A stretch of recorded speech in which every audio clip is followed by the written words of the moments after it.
मोठे मान्यवर, बड़े आदमी से ठीक है, उनका तो हर जगह पे होता है, यहाँ नहीं तो वहाँ, कहाँ भी होता है। मगर ऐसे जो सामान्य कर्मचारी होते हैं जिनका कंपल्सरी यहाँ होना चाहिए और एक मान होता है। एक साथ सावधान, विश्राम, सावधान। बरं सोनाली, आता सगळ्यांनी नीट लक्ष द्यायचं। ध्वजारोहण कोणाच्या हस्ते होईल? आमच्या सोनाली ताईच्या। ध्वजा फडकल्यावर कोणी टाळ्या वाजवायच्या नाही।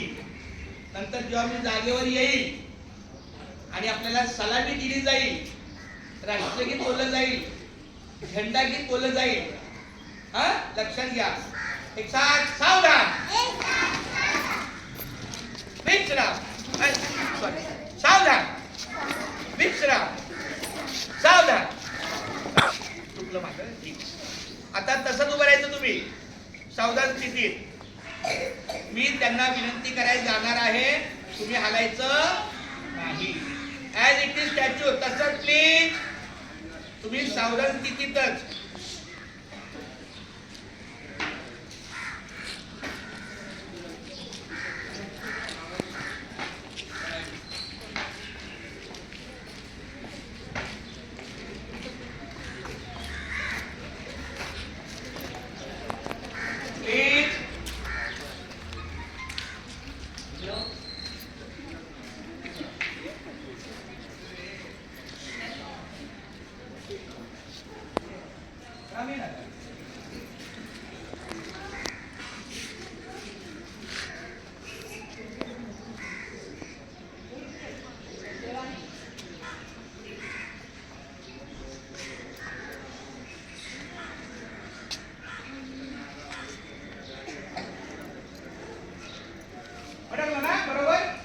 कोणती भगवा आहे का? असायला पाहिजे, आपली चूक नाही व्हायला पाहिजे।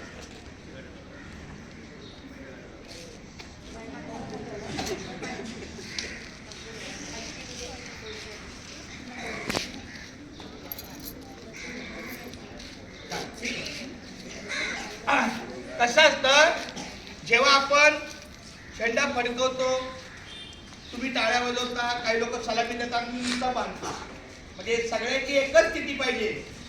एक साथ सगळेच नाही, सगळ्यांनी बघा वरती भगवा आहे का? बरोबर। आपला वरती कोणता रंग आहे? पहिला भगवा, मधला आहे पांढरा आणि तिसरा आहे खालचा कुठला? हिरवा। बघा तुमच्या सगळ्या ड्रेसवर आहे की नाही? हा, जो भगवा रंग आहे तो त्यागाचा आहे, प्रतीक आहे ते त्यागाचं।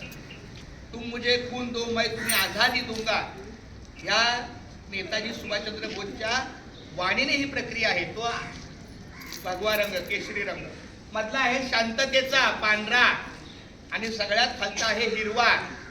भारत हा सुजलाम सुफलाम देश आहे।